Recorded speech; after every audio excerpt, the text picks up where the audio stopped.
Well, hello and good morning, friends and faithful listeners. My name is Jen. I am the host of this podcast, and today we're going to be in 1 Chronicles chapter 14, discussing this whole chapter and this success that David has against the Philistines. So stay tuned for that in just a moment.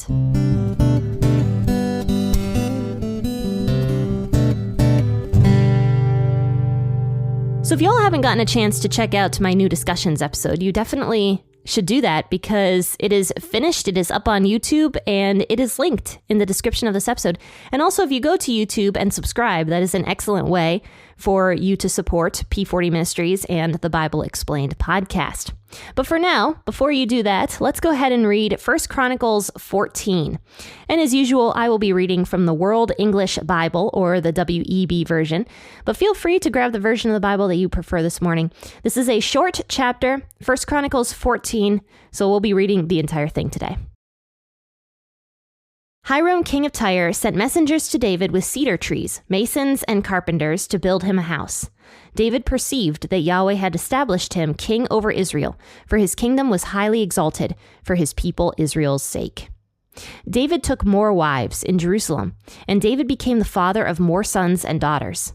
These are the names of the children whom he had in Jerusalem: Shemua, Shobab, Nathan, Solomon, Eber, Elishua, Elpalet, Noga, Nepheg, Japhia, Elishama, Belida, and Eliphalet. When the Philistines heard that David was anointed king over all Israel, the Philistines went up to seek David, and David heard of it and went out against them.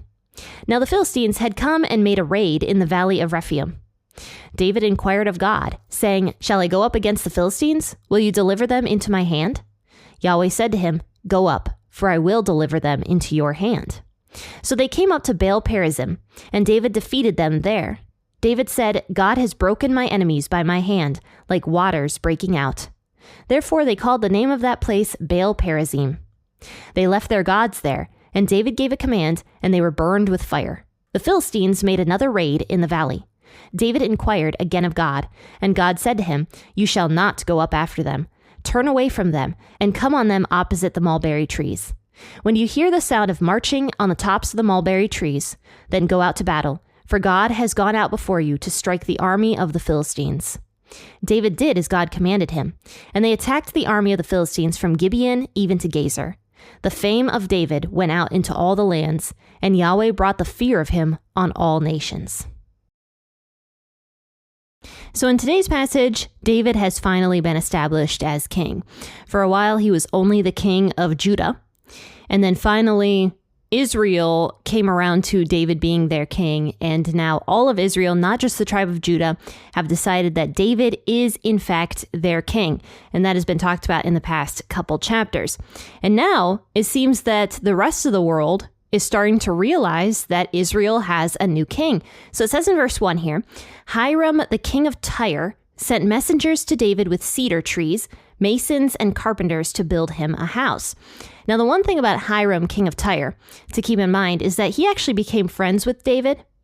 He was a powerful king in his own right. One of the things that Tyre was known for were their beautiful cedar trees. And you'll notice Hiram's name actually comes up quite a bit in the Old Testament because he provided Israel with a lot of cedar trees. He gave David right here cedar trees for him to build his house. He gave, I believe, Solomon also cedar trees to build his house. And then he also provided the cedars for the temple to Yahweh.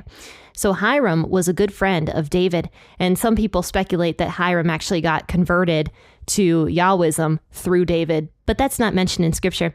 But it would not be unbelievable if that did in fact happen. So Hiram, who is the king of Tyre, is now recognizing David as the king. And this means that other nations around the world are beginning to take notice that Israel has a new king. That includes the Philistines as well, Israel's next door neighbor. But that'll be mentioned a few verses later in verse 8.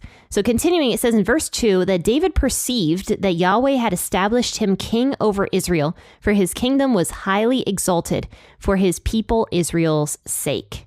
So it kind of seems like maybe it didn't hit David yet that he had become the king until Hiram, a king over in Tyre, sends him all of these cedar trees. Then it kind of hits David. Yeah, I am the new king of Israel, aren't I? So David perceives that God had established him king over Israel and that his kingdom was highly exalted. But unfortunately, in spite of David's success, he does something kind of silly here in the next verse.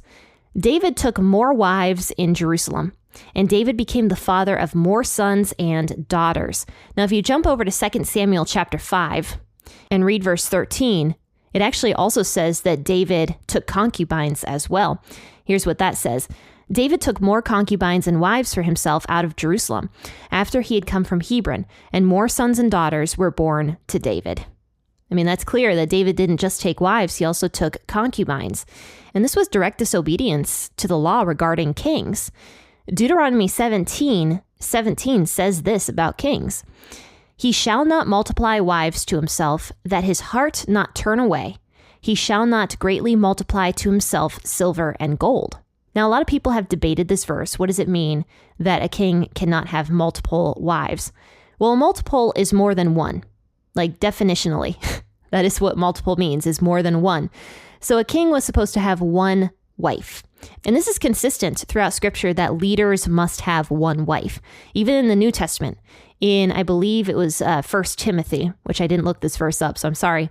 But Paul is talking about the pastors of a church, the leaders of the church, how they are to have one wife. They are to be husbands of one wife, is what Paul says. So leaders are to have one wife. And why is that? Well, because leaders lead. They are the example to the people who look up to them. And that is why God commands the kings to only have one wife in Deuteronomy 17. And David disobeyed that. And he took more wives when he was in Jerusalem, is what it says. And he took concubines as well. And concubines, that's not a wife. That's just a legal person to have sex with. And that is what David did, unfortunately, when he came to Jerusalem. And that was a sin on David's part. And we know, looking at David's story, that the majority of David's problems actually came from the amount of wives he took and the children that he had from those different women. So you can see that scripture, through describing what David went through, shows how having multiple wives is something to be avoided. And there is this whole movement right now, this polygamist movement, where people are saying, the Bible does not specifically condemn men from having more than one wife. So as a man, I can take as many wives as I want, and I am not going against scripture. Mike Winger said something that describes this perfectly the other day. Oftentimes, when scripture describes something, it is not prescribing it. It describes, but it does not prescribe.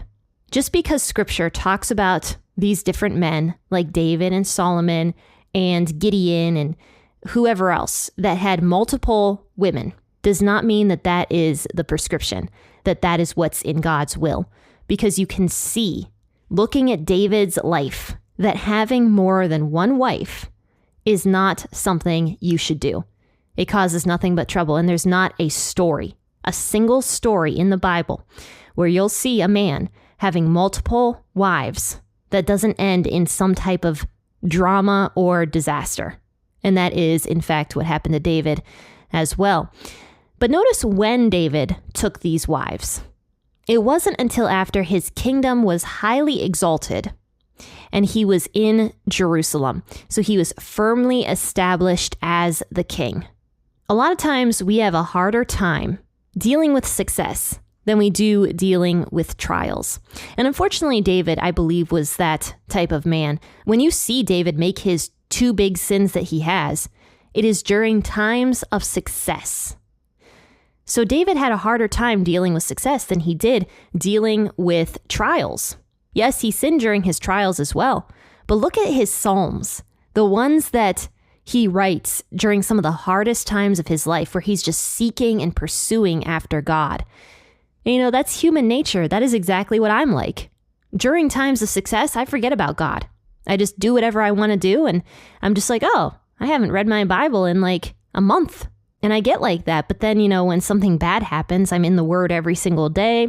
I'm praying to God. I'm trying to seek after him and pursue him. And that's because the human nature knows we need God.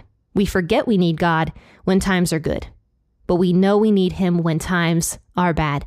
And actually, on yesterday's episode, Philippians chapter 4, we talked about a verse where Paul mentions that he found contentment regardless of his situation. It says right here, Philippians 4, verse 12, I know how to be humbled, and I also know how to abound. In any and all circumstances, I have learned the secret both to be filled and to be hungry, both to abound and to be in need. I can do all things through Christ who strengthens me. And when we talked about that yesterday, I mostly focused on the trials where Paul learned contentment in God during those hard times. But what I didn't discuss was that Paul also had to learn to trust God during times of success. He said he had to learn to be content. He knows how to be humbled, but he also knows how to abound.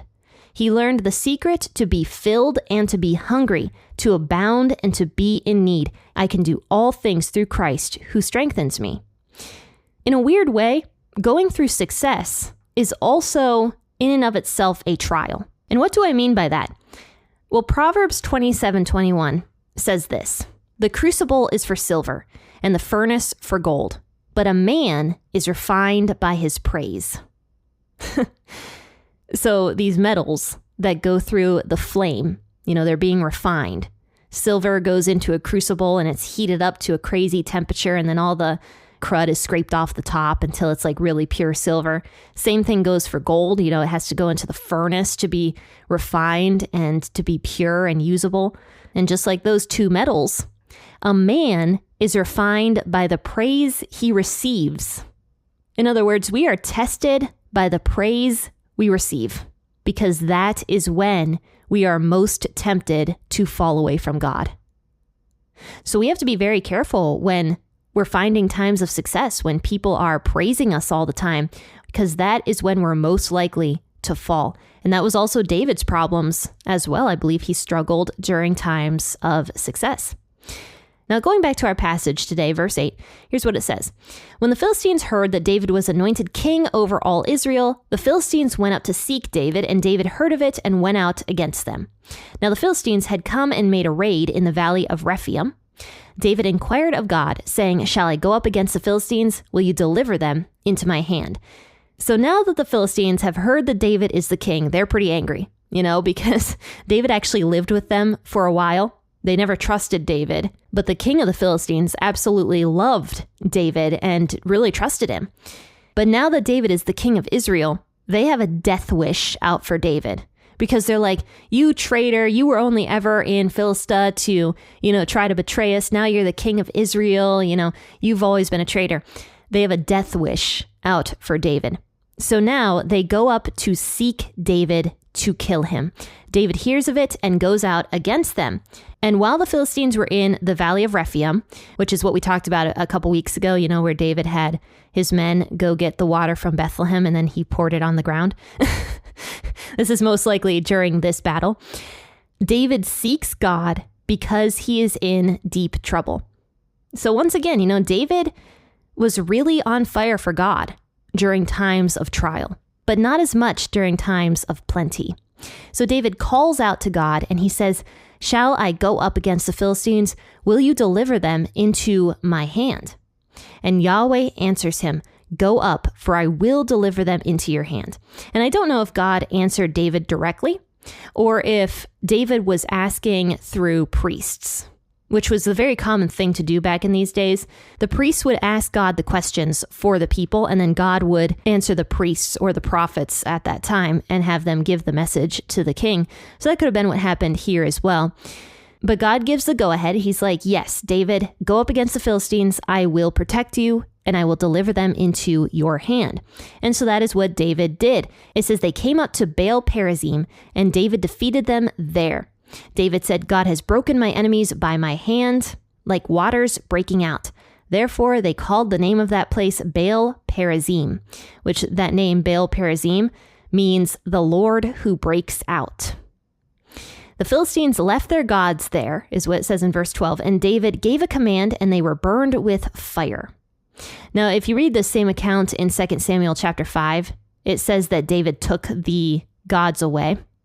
And I think I remember saying last time, I really hope David took the little g gods away to destroy them in some way. But yes, David did in fact take them away to destroy them. It says he burned them with fire. Because, the Philistines would take their gods into battle with them for protection. But obviously, they're fake gods. So it says the Philistines made another raid in the valley, and David inquired again of God. And God said to him, "You shall not go up after them.